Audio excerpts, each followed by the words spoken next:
Hey, welcome back, everybody. Matthew, Watty's channel. Thank you for joining me for this potentially final episode of Real Chat as we discuss my military service. So, in the last video, we looked at my second and final combat deployment as a soldier. In June of 08 until August of 09, we had a 15-month deployment in the Al-Qut province of Iraq. And FOB Delta, as I said in the last video, probably one of the best experiences I had as a soldier. You had a few hiccups, sustained a few injuries, stuff like that.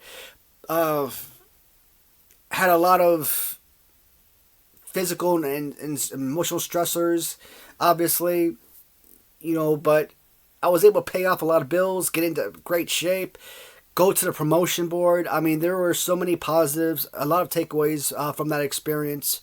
And you know what? It was just one more combat patch to throw on my shoulder. So I was finally able to remove the 4ID combat patch. Actually, no, it was on, yeah. So I was able to slap on the 41st Fires Brigade onto the right arm and then have the 4ID patch on the left side, for the unit patch. No, I said that backwards. Kept the 4ID patch on the right side, had the 41st Fires Brigade patch on the left side for the unit patch. So I never put 41st Fires Brigade on as a combat patch, only because, to me, when we were just simply 4ID, and we always had the 4ID unit patch, you just had the patches on both sides. I always wanted differentiation. I actually would have loved to have gone to Germany and, what were they? They weren't First Cav, because First Cav, you know what? We don't have to go to Germany. We could have just gone across the base in Fort Hood, transferred over from 4ID, transferred over to the First Cav side, because they had these super huge combat patches. Their unit patches were like, that big. And yeah, I mean, to me, there was like this really small circular combat patch or unit patch that military guys had. I think they were like out of like Alabama National Guard or something like that. And I'm like, man, that's so small. It's think of like the Japanese flag. The Japanese flag is just a white border with a red circle, right? So a red filled in circle. The color scheme is just very simple. But then you look at something like the Australian flag or the UK flag. Those things have so much detail and color to it that it just really pops and makes it a lot of fun. So I always wanted one of those big giant patches that you couldn't miss. And having a different combat patch from your unit patch, it just shows that, hey, you deploy multiple times, because people, they saw you there. They know who you're with or what you've done. They've gone more than once.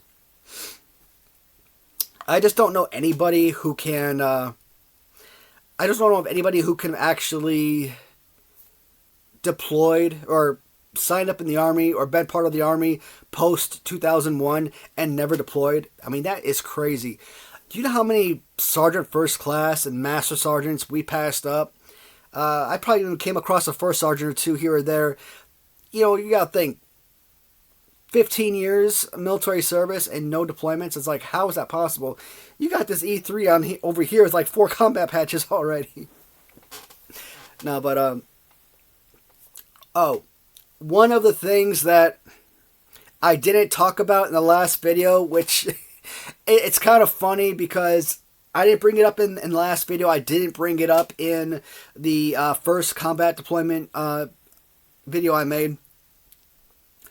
So, the funny story is, Bill Clinton, came up with the whole don't ask, don't tell rule, right? And it allowed, gay service members to, actively serve in the military, but, but they didn't have, you couldn't ask them if they were gay. Because apparently if you're gay in the military, it's like this big hoopla, and you gotta be chaptered out. I mean, come on, it's not the 1940s or 1950s. Honestly, who gave a crap, right? But, so, I kind of joke about it because in our first combat deployment in 05, 06, it seemed like almost all of the females that we had in our unit kept going home pregnant. There was one girl, she showed up to Iraq pregnant. And, obviously, you got to go through your physicals and everything, pass your pregnancy test or whatever. So she obviously got knocked up after all of those exams and prior to her deployment. So she was probably in Iraq for maybe a couple of weeks, if that, before they sent her back to home base, back to Fort Hood, rear detachment. And so, it's funny because after that deployment, we see her in the SSA and she's walking around with the combat patch. I'm like, dude, I want to slap the hell out of you. You were in Iraq for all of 2 seconds. What the hell are you doing wearing a combat patch? And, she's obviously like, oh, you know what? Sergeant so-and-so said that same thing to me. I'm like, they're true. I don't know what it is. I think you got to be in country, in theater for like a month, I think it is, in order for you to start wearing a combat patch, if I'm not mistaken. A month, 2 months, 6 months, I don't remember. I think it's 30 days. But either way, I mean, when I went on my first deployment, I didn't start wearing my combat patch until either 6 months in or, maybe after we got back after our first deployment ended. So I don't like that. To me, you're showing off that you accomplished something that you really didn't, right? So with all of the females leaving on our first deployment, and every time another soldier leaves, it's hurting the unit because you're putting more stress and more work on your fellow soldiers. So you're basically really screwing people over. Our second deployment, our unit smartened up. And how did they smarten up? If you actually look at our unit, our second deployment, it's like a majority of the females were lesbian. And who cares about don't ask, don't tell? Because everybody and their mother knows that, so-and-so is gay. Most people were very open about it, did absolutely nothing to hide it.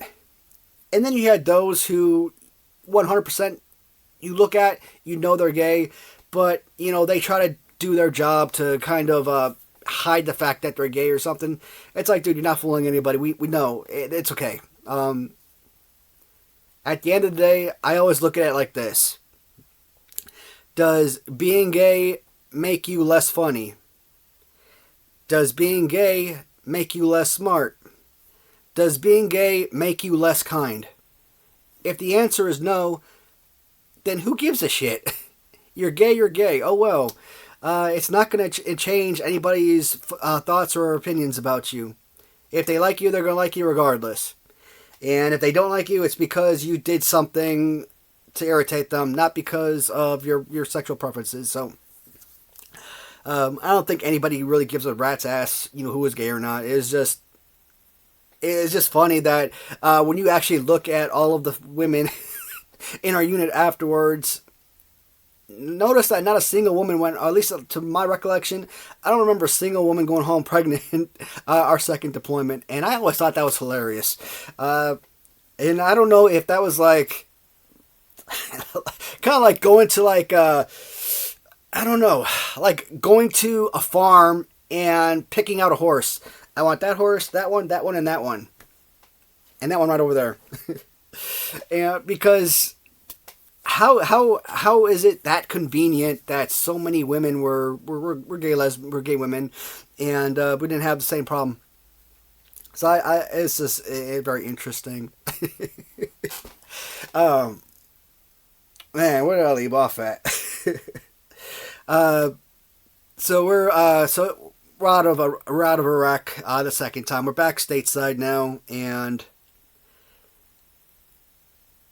it's funny. On my Road Guard vest, if you're less than an E5 sergeant, you don't have to have your name on your Road Guard vest.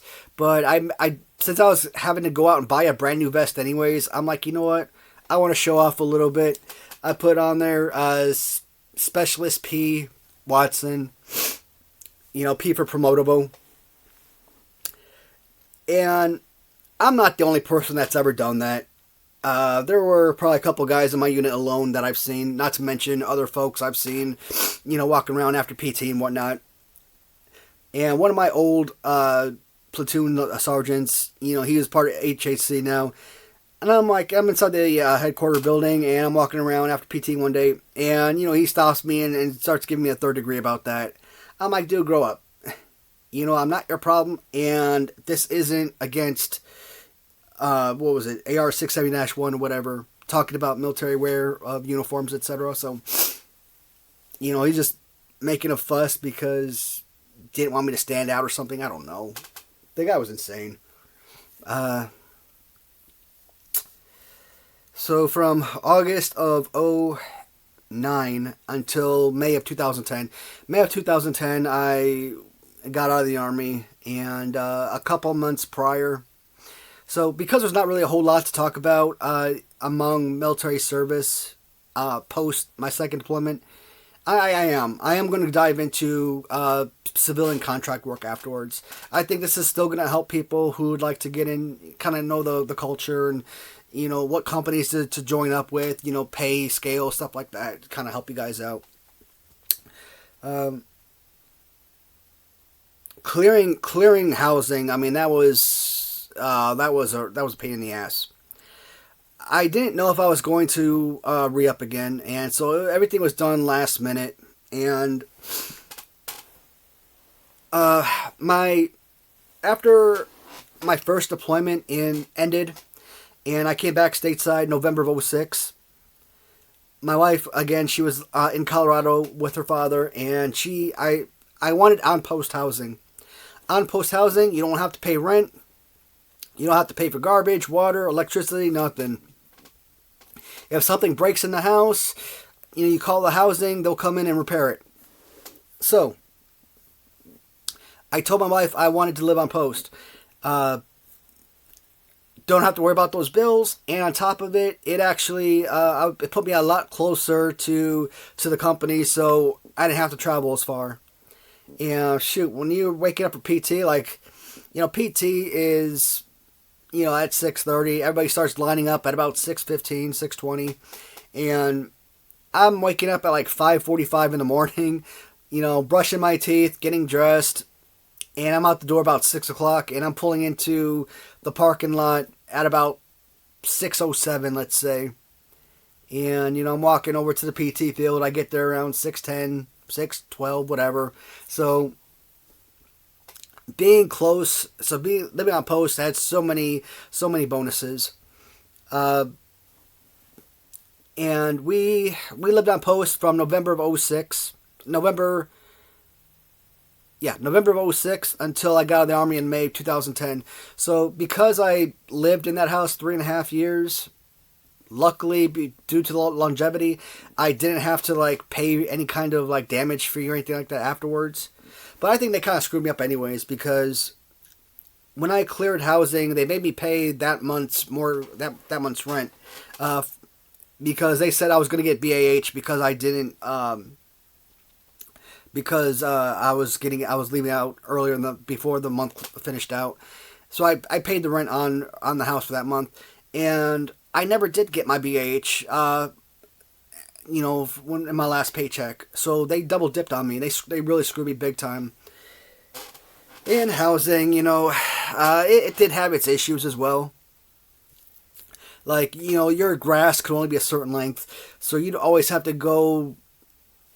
I forget what they call it, but they give you weed whackers and lawnmowers and yard tools and stuff like that you could go to. If you live in housing, military housing, you can get that stuff. Sign it out and return it. So eventually I'm like, nah, I'm too damn lazy for this. I don't want to keep doing this. So I went and I bought my own lawnmower. But you gotta mow the lawn. I hate mowing the damn grass. But the house, I wanted specifics. I'm like, I want a multi-story house because I've always had a multi-story house, and it's just bigger. I wanted at least 3 bedrooms, and if it had a basement, I wanted a basement. Where I lived in Fort Hood, I lived in the McNair Village. which was right behind the clothing and sales store on base there. And one of the oddest things you will find in Texas is a house with a basement. But somehow these houses had basements. And it's so awesome because they had like these really big, thick water pipes, right? And I used to hang my clothes on there. And so I'd come downstairs, I'd treat those pipes like my closet. And, I had this long line of clothes down this way and then another one on the other pipes and whatnot. So it's like looking at clothing on a rack at a store or something. It was really easy to find. I just had all my military uniforms on there, but it was nice. Nice big basement. The living room was small. The dining room was essentially non-existent. I mean, you put a table in there, it like takes up the whole area. The kitchen was, adequate. Upstairs, you had the downstairs bathroom, half bath. That's actually one of the biggest bathrooms I've seen with half baths. It's crazy, but there was like plenty of space to move around there. Upstairs, you had the one bathroom, and then you had the 3 bedrooms. Master bedroom was nice and big. The other 2 rooms were, throw a bed in there, you're basically taking up the whole room type of deal. But, spare bedroom, office. I guess you could consider it my first house. My first house as a married man. My wife and I, obviously, the first apartment we lived in there for about 6 months before I deployed. And then we gave up well, not a lease, but we only leased it for like 6 months, and she had to pay a few more days because she didn't leave right away after I left. So giving up that house, that sucked. And we had to basically vacate immediately. I could have done better time management, but like I was still trying to find another place to live at, and I wasn't finding anything. You got to realize I didn't have a job after the military. A couple months before I was getting out, I started applying to these jobs, and one company in particularly, CSA, Combat Support Associates Limited, in Kuwait, they had a warehouse job for about $50,000 a year, and I was in talk with them, and I actually got a job offer and everything, but that wasn't written in stone, and I still had to do all these background checks and all that stuff, and it was taking a while. So I didn't have that job really lined up, not really, and I didn't have any other job, so I tried going back to that old apartment that I stayed in with my wife and I. They wouldn't take it because I didn't have, obviously, they wouldn't rent to me because I didn't have a job.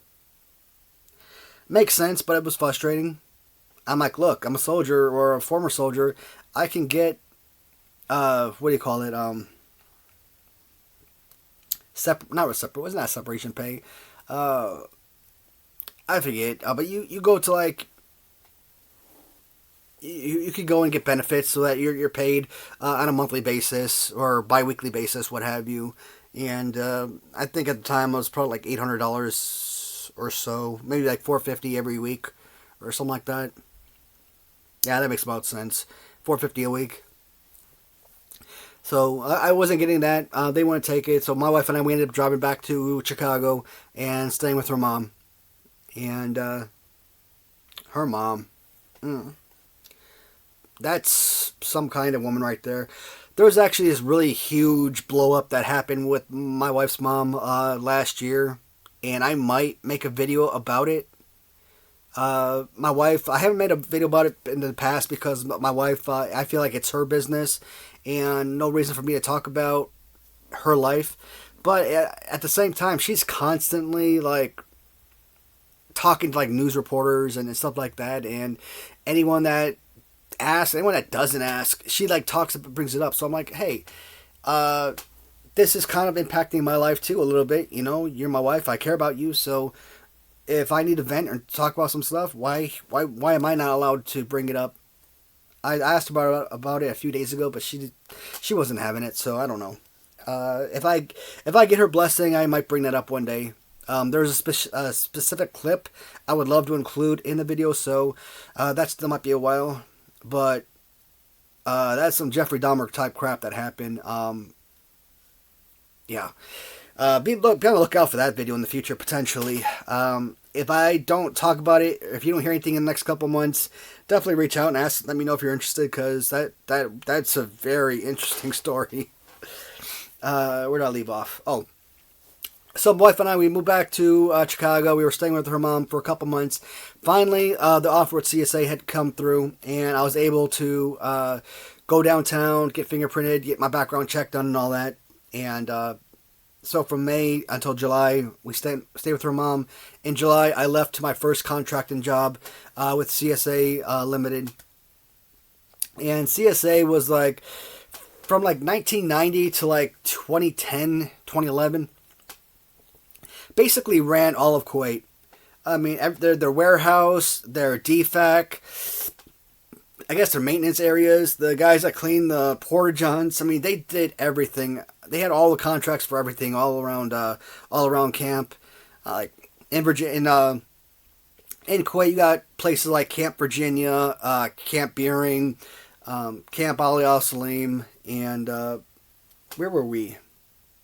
Well, we were in Camp Arif John, but I'm trying to think what camps we stayed at before on combat deployments. But and so you're going for. I mean, here's the thing. I didn't really take this into consideration. As a soldier, the last couple of years, I was making about $1,000 a paycheck. So let's say $2,000 a month. So you're looking at, okay, you're making $24,000 a year. So when I got the offer from CSA for $50,000 a year, my mind was absolutely blown. I'm like, man, this is more than double what I'm making from the Army. This was fantastic. But what I wasn't taking in consideration is, one, I was only making $2,000 a month in the Army because I was living on base. And I wasn't getting my BAH. If I was getting my BAH, I think it was like, at the end, it was like $953 a month. So, $953 a month for BAH, for basic allowance for housing. Basic allowance for subsistence was like another $225 or something a month.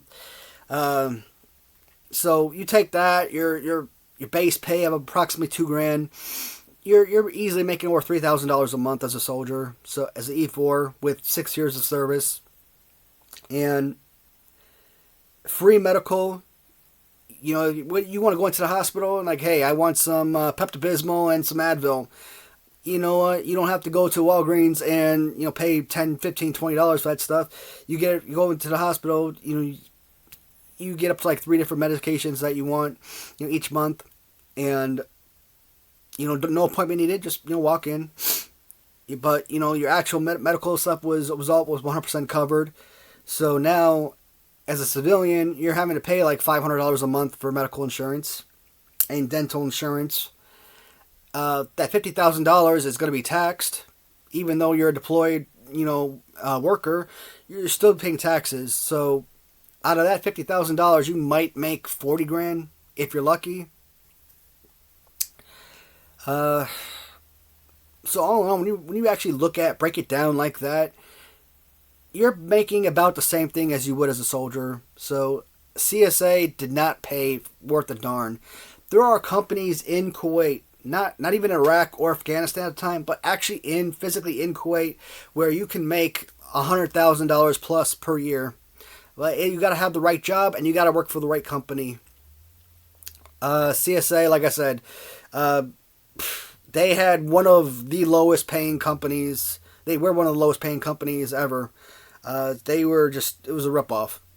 I was only in Kuwait for 4 months. I was really expecting to go stay longer, but I applied to Mantech International Corporation, and it was for a logistics position. I got an interview, and about a week later, I got a job offer. So originally, I think the job was supposed to start in like December 16th, let's say, but because of Christmas and New Year's, you know, we didn't actually go to orientation until January 16th or something of 2011. When they ask you what you're paying, I'm like, well, I'm making about $50,000 a year right now. I'd like to make at least that or more. And like, yeah, you're gonna make double that. I'm like, sweet. Going to Afghanistan with Mantech. That it was. I have to say, the first couple of years with Mantech. Actually, no, we're not doing Mantech. I'm gonna stick with CSA for this video. I'm gonna do CSA this video.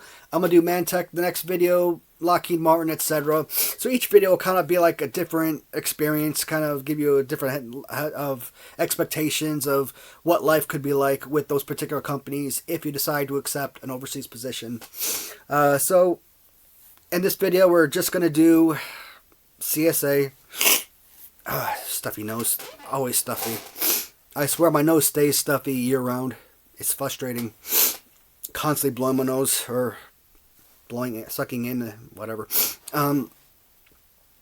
CSA benefits. So to work in the SSA, I'll sign $50,000 a year. I think pay was like $15 an hour. In Kuwait, they work 48-hour work weeks. Their weekends are Fridays and Saturdays. So Sunday is usually like, your day one. Sunday's like your Monday here in the States. And so 48 hours is your average work week.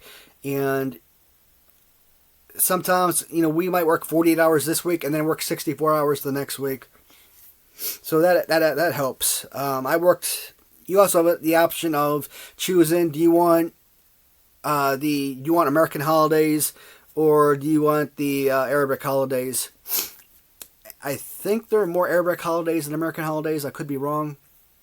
But if you choose the Arabic holidays, you're off on those particular days. So like if you want Christmas off or Thanksgiving, you're working those days. But if you're American, I think 99% of Americans are going to choose American holidays to be off. But that's fine because in Kuwait, it's not like I have my family with me. I'm bored out of my mind. I got no money. I don't go out to eat. I don't go anywhere. I don't even leave the apartment. That's how boring my life was. And so, you're basically getting like time and a half or something for working the holidays. So I'm like, heck yeah, sign me up every holiday. Absolutely. I wasn't there for Christmas. I think I was there I was there for Thanksgiving, most definitely. And I was there for a few holidays. I think I worked a couple of them. And what sucks is, they do provide you housing. My first apartment was pretty decent. I mean, it was a huge freaking apartment. That's one thing Kuwait does well. They provide enormous apartments. Now, there was this, like, shavings on the wall, like, whatnot. I don't know if that was mold or what. Whatever, I don't go in that area. I don't give a damn. Not the most pickiest person in the world. And I was in the master bedroom. That room was huge. Had its own bathroom. Amazing. And my roommate, I think I saw my roommate like one time, like maybe 3 or 4 days after I got there. But like up until the time, because about a month before I left, we got reassigned, so we had to move out of the apartments we were in, and we moved to new apartments. So up until like that time when we were signing out of our rooms, that was like the next time I saw him. So I basically had the entire apartment to myself, which was awesome. And they did have like a swimming pool, inside the building and everything, and a workout room and whatnot. So it was pretty decent. I worked night shift, so about 5 p.m. I'd go outside, wait for one of the supervisors to drive by to pick me up. So, there'd usually be like 2 or 3 of us in a car, and it'd be like a 45-minute drive to work. And then you have to go through inspection and everything, so that takes like 15, 20 minutes to get that stuff done. So, yeah, if you're starting work at like 6 o'clock, you're basically rolling in around that time. Maybe a few minutes late, whatever. So it's like 6 o'clock that morning until like 7 o'clock the next morning or something. And, obviously got to drive home and another 45 minutes to an hour to get home. So after a while, I started going to the MWR at nighttime during like dinner breaks or whatnot and signing out movies. So like every single day, I'd sign out two new movies, and I'd watch both. So once I'd get home about 8 o'clock. I'd pop in like a hot pocket for breakfast or my dinner, whatever you want to call it. And then I'd watch the two movies, and that would take me to about 11, let's say about 12 o'clock or something, 11:45, 11:30 maybe. And I'd shower and I'd go to bed. I'd get up about 4:30, get dressed, go warm up like a hot dog or something. That would be, I don't know, because of the night shift. I don't know if I want to call that lunch, if I want to call that breakfast, what, but every single day, that was my life. Sunday, my days off were really like the only time I really got sleep because I slept in on those days. But normally I'd probably get like 4 or 5 hours because I want to do other things during my day, like watch those new movies. And then at some point, it's like contractors are no longer allowed to sign out movies. I'm like, oh hell. We went to the new apartments, and they were gorgeous. Beautiful swimming pools outside. I think they had swimming pools inside. Beautiful workout area. I mean, this was a high classy freaking apartment complex. Most definitely. The rooms were pristine. Had a working TV. You know that right there was what meant everything. And I didn't have the big room, unfortunately. I lived in the second room when the second room was always smaller, so that kind of sucked. But I was only there for like a month and whatnot, and until I left in December, and I was home for 6 weeks. Now, because it was my first deployment and I left in July, my wife actually followed suit about a couple months later and moved back to Killeen, Texas, Fort Hood, and that's when she bought our first house. Our first official house. And I'm like, heck yeah. I looked at the money I was getting from Mantech and look at the price of the house. In Killeen at the time, 2010, a 1,400 square foot home cost us $85,000. Which is funny because that house just recently sold, I think in like either January of 22 or December 21, because I still get notifications on that house all the time. And it resold, and it sold for like almost $200,000. I'm like, son of a bitch. And when I sold my house in like April of 2018, I only got $100,000 for it. And I only had it listed for like $105, so it's not like I was asking for the world. But me asking for $100,000, and then like a few years later it sells for almost twice. I'm like, that's the market for you. What else can I say? People in the SSA were fantastic. The employees were great. You have both Western and Eastern employees. Of course, Western are your American employees, and the Eastern are the guys from India. And it's sad to think about this. You've got college professors and engineers, all these highly educated men working, doing all this grunt work, backbreaking work, working in the warehouse because they make more money doing manual labor in the warehouse than they do as college professors. As an example, back in India, I'm like, man, I feel for you guys. I remember, because I'm not afraid to tell people what I make. I know some that's like taboo, that you're not supposed to do that because you don't want to have people, feeling bad or worse off.